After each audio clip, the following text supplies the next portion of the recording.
Oh, hello. Good to see you. Today I'm going to talk about why injuries happen. Now, fundamentally, this is a key thing for all of us because we want to be able to do life in an easier, happier, healthier way, which involves applying some form of stress, which typically comes from training. And for some of us, we get passionately involved in certain sports. Now, injuries sometimes happen, but how do we prevent injuries? Now, this wonderful book called Super Training highlights fundamentally why injuries happen.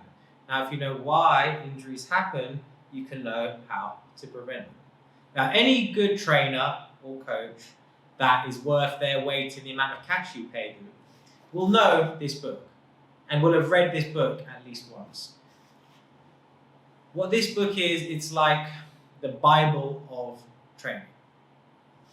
Now, one thing here, this is built from Russian strength training methods, is they believed in fitness profiles.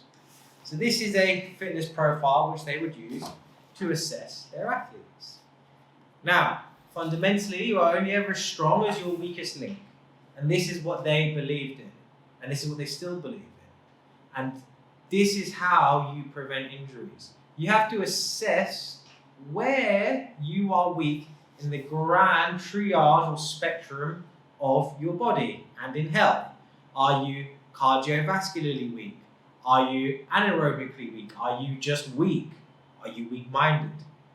Now this then goes further on, because as you then get forward, as they define injuries, they basically, what it fundamentally comes down to is muscle strength ratios. And it's knowing the ratio between, for example, your knee extensors, your quads, and your knee flexors. There are optimum ratios between antagonists and agonists. When those ratios are out of sync, you become at a higher chance of injury. The same rule then applies to isometric versus eccentric versus plyometric. All of these are ratios which ascertain or determine how likely you are to get injured. So therefore, if you are constantly getting injured or being sore or niggled, it probably means you have some form of structural imbalance between your agonist and antagonist muscles, which would therefore mean if you are hiring a trainer or you have a PT or a coach, you need to speak to them about such issues. And if they're not able to fix your imbalances, time to hire a coach is actually worth your money. Now, fundamentally, if you wanted to do it yourself, Super Training by Yuri Verkhovenskiy and Dr. Mel Sif. Read it yourself. Everything is in here that will help you understand how to analyze a performance body and improve your performance to minimize your chance of injury.